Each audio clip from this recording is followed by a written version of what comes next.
Gurukul online learning নেটওয়ার্কে আপনাদের সবাইকে স্বাগত জানাচ্ছি। ওশানোগ্রাফি গুরুকুলে আজকে আপনাদের সাথে আছি আমি হাসিবুল ইসলাম। আজকে ওশানোগ্রাফি গুরুকুল ক্লাসে আমরা একটি গুরুত্বপূর্ণ জিনিস নিয়ে আলোচনা করব, সেটি হচ্ছে environmental impact assessment. Environmental impact assessment হচ্ছে যদি আমরা সাগরের কাছে বা সাগর তীরবর্তী অঞ্চলে কোনো একটা প্রজেক্ট নেই, বা সেটি যে কোনো জায়গায় কোনো একটা প্রজেক্ট নেওয়া যেতে পারে। যেহেতু আমরা ওশানোগ্রাফি গুরুকুলে এই বিষয়টি নিয়ে আলোচনা করছি, সেহেতু আমরা সমুদ্র বা সমুদ্র তীরবর্তী অঞ্চলের প্রজেক্ট নিয়ে কথা বলবো। সেখানে একটা প্রকল্প হাতে নিলে এবং সেই প্রকল্পের কনস্ট্রাকশন কিংবা সেই প্রকল্প রান করলে পরিবেশের উপরে সেই প্রকল্পটি আসলে সে কিরূপ প্রতিক্রিয়া দেখাবে, পরিবেশের কোনো ক্ষতি হবে কি হবে না ইত্যাদি বিষয়গুলো একটা রিপোর্টের মাধ্যমে প্রকল্প হাতে নেওয়ার আগেই সেটি পেশ করা হয়। এবং সেই জিনিসটি হচ্ছে এনভায়রনমেন্টাল ইমপ্যাক্ট অ্যাসেসমেন্ট। এই ইআইএ ঠিক কিভাবে করা হয় এবং এটির প্রক্রিয়াগুলো কি সেটি নিয়ে আমরা আজকের ক্লাসে আলোচনা করব। আজকের ক্লাসে আমরা প্রথমেই দেখব প্রিন্সিপাল অফ ইআইএ, তারপরে EIA processes, steps of EIA processes, screening, scoping এবং সর্বশেষে দেখব ইনিশিয়াল এনভায়রনমেন্টাল এক্সামিনেশন। আমরা প্রথমেই ইআইএর প্রিন্সিপাল নিয়ে আলোচনা করব। ইআইএর সাধারণত 8টা প্রিন্সিপাল আছে, আমরা দেখতে পাচ্ছি এই চার্টের মধ্যে। প্রথম প্রিন্সিপাল হচ্ছে ট্রান্সপারেন্সি, তারপরে accountability, creditability, cost effectiveness, flexibility, practicability, participation, certainty. আমরা প্রত্যেকটা টপিক নিয়ে একটু একটু করে কথা বলি। প্রথমেই দেখি পার্টিসিপেশন জিনিসটা কি। The process should include adequate participation of all stake holders. Transparency, all elements of the process should be clearly understood by all participants. Certainty, the process should have clear objectives, consistency, and be produced within agreed time frame. Accountability, decision makers responsible for their actions and decisions. আমরা দেখতে পাচ্ছি participation, transparency, সার্টেইনটি, accountability, এগুলোর পরে যে বাকি প্রক্রিয়াগুলো আছে, credibility, undertaken with professionalism or objectivity, cost effectiveness, environmental protection at the least cost to society, flexibility, adaptable to deal efficiently with any proposal and decision situation, practicability, the process should recognize community concerns, commercial realities, best practical technology and scientific uncertainties. অর্থাৎ দেখা যাচ্ছে এই পুরো ইআইএর প্রক্রিয়ার মধ্যে আমরা এই 8টি প্রক্রিয়ায় দেখা যাচ্ছে কিভাবে এই প্রকল্পটি করলে সেটির কস্ট কম হবে, সেটি কতটা ফ্লেক্সিবল হবে, সেটার ক্রেডিবিলিটি কীরকম হবে, সেটার প্র্যাকটিক্যাবিলিটি কীরকম হবে, সেটাকে আদৌ সেটা অ্যাকাউন্টেবল হবে কিনা, এই প্রত্যেকটা বিষয়ে কিন্তু ইআইএর মধ্যে আলোচনা করা হয়।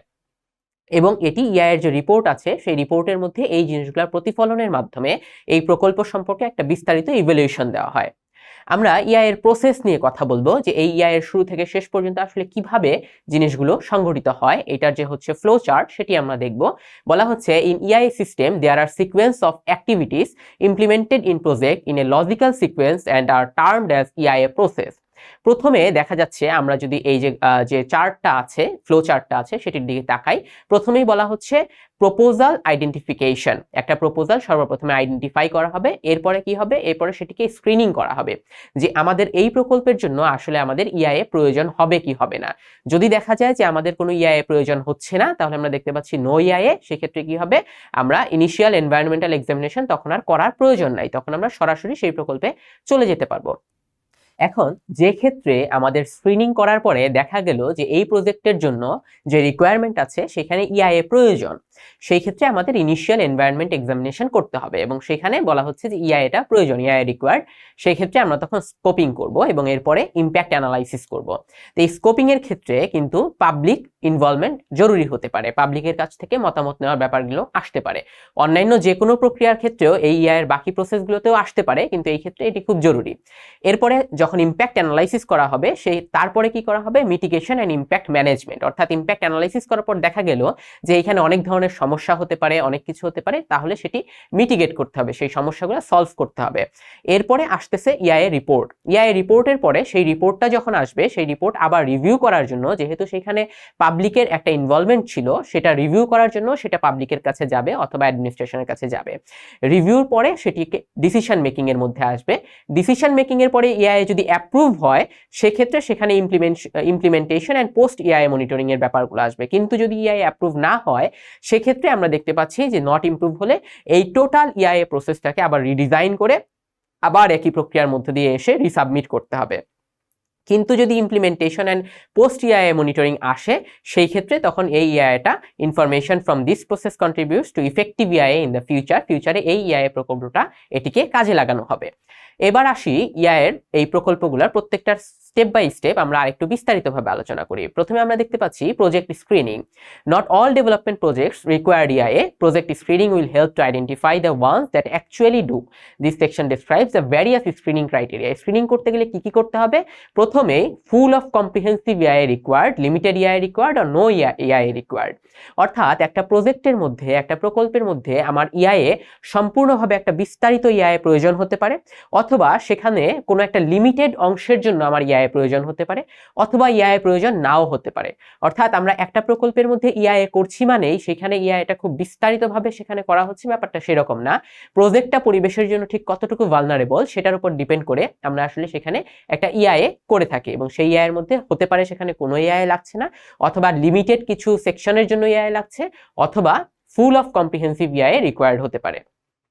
এই যে স্ক্রিনিং প্রক্রিয়া আমরা তিনটা জিনিসের কথা বললাম, আমরা ছবিতে দেখতে পাচ্ছি যে ম্যান্ডেটরি ইআইএ, সেটা ইনক্লুসিভ থ্রেশহোল্ড, তারপরে আসছে case by case consideration of requirement for EIA, সেখানে কিন্তু ইআইএ রুলড আউট হবে, এক্সক্লুসিভ থ্রেশহোল্ড। অর্থাৎ তিনটা থ্রেশহোল্ড দেখছি, ইনক্লুসিভ, ইন্ডিকেটিভ এবং এক্সক্লুসিভ। এখানে দেখতে পাচ্ছি যে প্রজেক্ট লিস্টের মধ্যে বলা হচ্ছে inclusive listed projects must undergo EIA, exclusive listed project exempted from EIA, এবং তারপরে বলা হচ্ছে case by case examination determine whether projects may have significant environmental effects, if so project should undergo EIA, combination of above.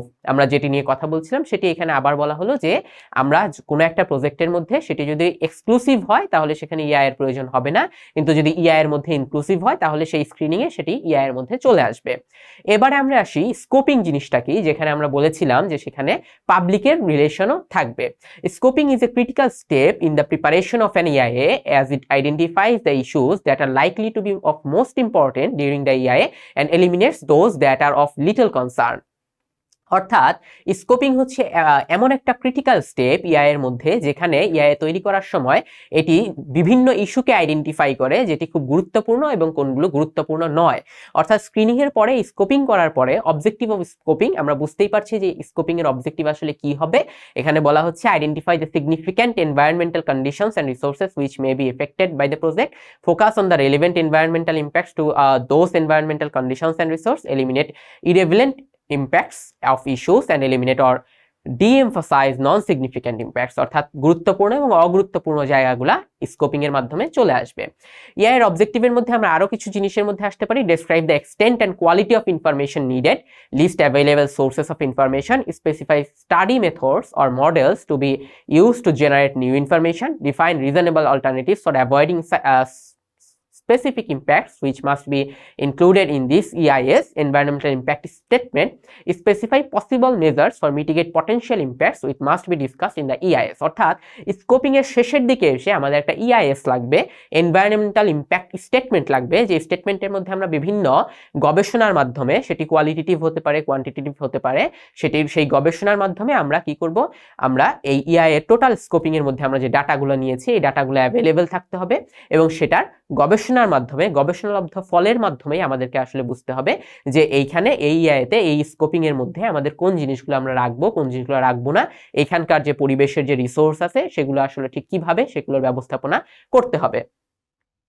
Step of scoping এর মধ্যে আমরা ডিটেইলে দেখতে পাচ্ছি যে set up the team of experts that will conduct the EIA, describe the project area and the area of project influence, outline project alternatives for preparation, implementation and closure, conduct public meetings and stake holders and consultants, outline a set of environmental, biological or socio-economic resources and issues that will be addressed in that assessment, define a set of critical to assess the planned project or development, identify the project impacts during its all stages, identify a set of data for baseline descriptions and potential additional data collection needs, start inserting this information in the appropriate section of the TOR টর মানে হচ্ছে terms of reference. আমরা এই যে step of scoping আমরা একটু আগে দেখছিলাম যে স্কোপিং করলে আসলে কি হয়, কেন করতে হয়, এবং এখানে আমরা দেখছি যে স্কোপিং এর জন্য প্রথমে একটা এক্সপার্ট গ্রুপ ক্রিয়েট করতে হবে যারা এই প্রজেক্টের মধ্যে পাবলিকের যে স্টেক হোল্ডারের যে সবার যে চাহিদাগুলো আছে সেগুলো নিয়ে কথা বলবে, এনভায়রনমেন্টাল আউটলাইন সেট করবে, বায়োলজিক্যাল আউটলাইন সেট করবে, এবং একই সাথে আর্থসামাজিক আউটলাইন সেট করবে, socio economic resource and issues, এবং তারপরে তারা একটা ক্রাইটেরিয়া সেট করে প্রজেক্টের ইম্প্যাক্ট নিয়ে কথা বলবে, এবং ডাটা ফর বেসলাইন ডেসক্রিপশন, একদম মূল ধারায় গিয়ে তারা এই ডেসক্রিপশনগুলো ডাটাগুলোর ডেসক্রিপশন দিবে, এবং এগুলো সবকিছুই তার টার্মস অফ রেফারেন্সের মধ্যে কিন্তু এই জিনিসগুলো চলে আসবে। আমরা স্কোপিং এর একটা ছবি দেখতে পাচ্ছি যেখানে বলা হচ্ছে the 4 facts of the environment, সেখানে biological environment, physical and chemical environment, human or social environment, এবং হিউম্যান এনভায়রনমেন্টের মধ্যে আমরা দেখতে পাচ্ছি যে দুই ধরনের এনভায়রনমেন্ট আছে, একটা সোশ্যাল আর একটা ইকোনমিক্যাল, যেটি আমরা একটু আগে ডিসক্রাইব করে এসেছি যে সেটি সামগ্রিকভাবে সোশিও ইকোনমিক্যাল বা অর্থনৈতিক এবং সামাজিকের মিশ্রণ, অর্থাৎ আর্থসামাজিক যে ইম্প্যাক্ট আছে সেটি এখানে বিশ্লেষণ করে চলে আসছে। যেমন আমরা একটা প্রজেক্ট নিলাম, সেই প্রজেক্টটা ওই অঞ্চলে সামাজিক প্রেক্ষাপটে বা অর্থনৈতিক প্রেক্ষাপটে কি ভূমিকা রাখবে, বা সেটি ঠিক কিভাবে, সেটির কারণে কি ওই অঞ্চলের উপকার হবে না অপকার হবে, ইত্যাদি বিষয়গুলো সেখানে চলে আসবে। এবারে স্কোপিং এর মধ্যে আমরা আরেকটি গুরুত্বপূর্ণ জিনিস নিয়ে আলোচনা করব, সেটি হচ্ছে একটা প্রপোজড পেপার ইন্ডাস্ট্রি। সেখানে কি বলা হচ্ছে, a paper industry is proposed to be established in a locality and the effluent is proposed to discharge the adjacent river. একটা প্রকল্প হাতে নেওয়া হচ্ছে যেটি একটি পেপার ইন্ডাস্ট্রি। আমরা উদাহরণ হিসেবে এই জিনিসটি বোঝার চেষ্টা করি একটু, যে সেই পেপার ইন্ডাস্ট্রি কি করবে, সেটি হচ্ছে তার যে আবর্জনাগুলো আছে সেটি একটি নদীর পাড়ে আছে, তো সেই ক্ষেত্রে তাকে কি করতে হবে, অবশ্যই তাকে একটা ইটিপি এস্টাবলিশ করতে হবে। ইটিপি মানে হচ্ছে effluent treatment plan will be installed to bring the discharge down to permissible limit. There are few other industries already established discharging effluent to the river at allowable limit. People bath in river water and drink after treatment. Significant number of people depend on fishing for occupation. অর্থাৎ এখানে আমরা বলছি যে নদী অনেকভাবে গুরুত্বপূর্ণ, মানুষ নদীতে গোসল করে, মানুষ নদীর পানি পান করে, এবং অনেকে ফিশিং করে নদীতে, কাজেই নদী খুব গুরুত্বপূর্ণ, এবং সেইখানে যদি আমি কোনো একটা ইন্ডাস্ট্রির আবর্জনা নদীতে ফেলতে চাই তাহলে আমাকে সেখানে ইটিপি স্থাপন করতে হবে, যেটি এই পানিকে, তাদের যে আবর্জনা পানি, তাদের যে ওয়েস্টেজ ওয়াটার, সেটিকে তারা আবার পুনরায় তারা কি করবে, তারা পরিশোধন করে তারপরে সেটিকে তারা নদীতে ফেলবে, এবং ফেলার ক্ষেত্রে কি করতে হবে, সেখানেও তাদেরকে একটা অ্যালাউড লিমিট দেওয়া হবে, এই লিমিটের বেশি তারা ফেলতে পারবে না, এভাবে করে পরিবেশকে কন্ট্রোল করা হবে। তো সেইখানে আরেকটা জিনিস চলে আসবে, সেটা হচ্ছে ইনিশিয়াল এনভায়রনমেন্টাল এক্সামিনেশন, আইডাবলই কি জিনিস, initial environmental examinations describe the environmental condition of A project including potential impact, formulation of mitigation measures and preparation of institutional requirements and environmental monitoring. This process is a fairly thin dividing line between scoping and the IEE when it comes to identification and gradation of the impact issues. This is generally done by conducting baseline information and by collecting any available secondary data. The issues are assessed by carrying out a prediction exercise by using information judgment, the opinion of experts, or in some occasions by using screening level mathematical models. অর্থাৎ এই যে IEE বা initial environmental examination, সেটি আসলে আমাদেরকে বলে যে এই এনভায়রনমেন্টাল কন্ডিশন একটা প্রজেক্টের জন্য সেখানকার যে পটেনশিয়াল ইম্প্যাক্টগুলো আছে, ফর্মুলেশনগুলো আছে, এবং সেটিকে মিটিগেট করলে আসলে কি অবস্থায় যাবে, এবং সেখানকার জন্য যে ইনস্টিটিউশনাল রিকোয়ারমেন্টগুলো দরকার হবে, এই প্রত্যেকটা জিনিসকেই আসলে ইনিশিয়াল এনভায়রনমেন্টাল এক্সামিনেশনের রিপোর্টের মধ্যে নিয়ে আসা হয়। এবং এই প্রসেসটা আসলে স্কোপিং এর সাথে এবং গ্রেডেশনের সাথে, অর্থাৎ ঠিক কি কি জিনিসের চেঞ্জ হবে, কি কি জিনিস হবে না, এই প্রত্যেকটা জিনিস কিন্তু এখানে খুব সুন্দরভাবে ডিভাইড করা থাকবে। এবং এটি আসলে আমরা যে ইনফরমেশনগুলো কালেক্ট করেছি সেটি হতে পারে প্রাইমারি ডাটা, অর্থাৎ ফিল্ডে গিয়ে কালেক্ট করা, অথবা হতে পারে প্রিভিয়াস লিটারেচার থেকে রিভিউ করা, বা সেকেন্ডারি ডাটা। এবং এই ইস্যুগুলো অ্যাসেস করে এবং carrying out a prediction exercise by using informal judgment, the opinion of expert, সেখানে এক্সপার্টদের মতামত নেওয়া হবে, এবং in some occasions by using screening level mathematical models, সেখানে আমরা ইকোসিস্টেম মডেলিং করেও এই জিনিসগুলো কিন্তু নিয়ে আসা যেতে পারে। এভাবে করে একটা স্কোপিং এর পরে প্রাপ্ত ডাটা, সেটা আবার ইনিশিয়াল এনভায়রনমেন্ট এক্সামিনেশনের মাধ্যমে সেটিকে সামগ্রিক যে রিপোর্ট, সেই রিপোর্টের মধ্যে অন্তর্ভুক্ত করে একটা চূড়ান্ত ডিসিশনের দিকে যাওয়া যেতে পারে।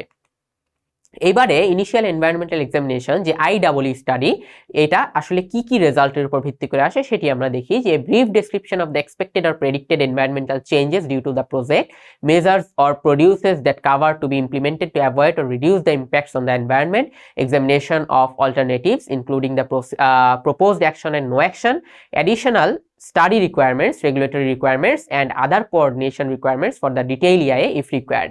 এখানে বলা হচ্ছে যে যদি এই EIA করার ক্ষেত্রে যদি কোনো স্টাডি রিকোয়ারমেন্ট দরকার হয়, যে না এইখানকার পূর্ববর্তী কোনো ডাটা নাই, আমাকে তাহলে ফিল্ডে গিয়েই ডাটাটা নিতে হবে, আমি কোনো সেকেন্ডারি ডাটা পাচ্ছি না, বা এইখানকার EIA এরকম যে এইখানকার জন্য কোনো আইন বা কোনো প্রভিশন, কোনো রেগুলেটরি অথরিটিসের কাছ থেকে অনুমতি নিতে হবে বা তাদের কোনো রিকোয়ারমেন্ট ফুলফিল করতে হবে, এই জিনিসগুলো কিন্তু এই IEE স্টাডির মধ্যে চলে আসবে। এবং এক্সামিনেশনগুলো করতে গেলে এইভাবে এখান থেকে কোনো অ্যাকশন নেওয়া হবে কি হবে না, এই জিনিসগুলো সেখানে কিন্তু আসতে হবে। আমরা আজকের ক্লাসে যে জিনিসগুলো দেখলাম, একটা EIA কিভাবে শুরু থেকে শেষ পর্যন্ত চলে আসে এবং সেখানে আসলে ঠিক কিভাবে কোন জিনিসগুলোর পর কোন জিনিসগুলো একটা ফ্লো চার্টের মধ্যে দেখা গেল যে কি কি জিনিস ইমপ্লিমেন্ট করতে হয়, কিভাবে একটা EIA রিপোর্ট ডিজাইন করে তারপর একটা প্রকল্প সেটি করা হবে কি হবে না সেটির ব্যাপারে সিদ্ধান্ত নেওয়া হয়, এবং সেটি পরিবেশের উপরে বিরূপ প্রক্রিয়া বা বিরূপ প্রতিক্রিয়া ঠেকাতে আসলে যে সিদ্ধান্তগুলো নেওয়া হয় সেটিও EIA রিপোর্টের মধ্যে থাকে। এই প্রত্যেকটা জিনিস আজকের ক্লাসে আমরা আলোচনা করলাম। এতক্ষণ আমাদের সাথে থাকার জন্য অসংখ্য ধন্যবাদ। আমাদের ভিডিওটি ভালো লেগে থাকলে অবশ্যই সাবস্ক্রাইব করবেন। সবাইকে ধন্যবাদ।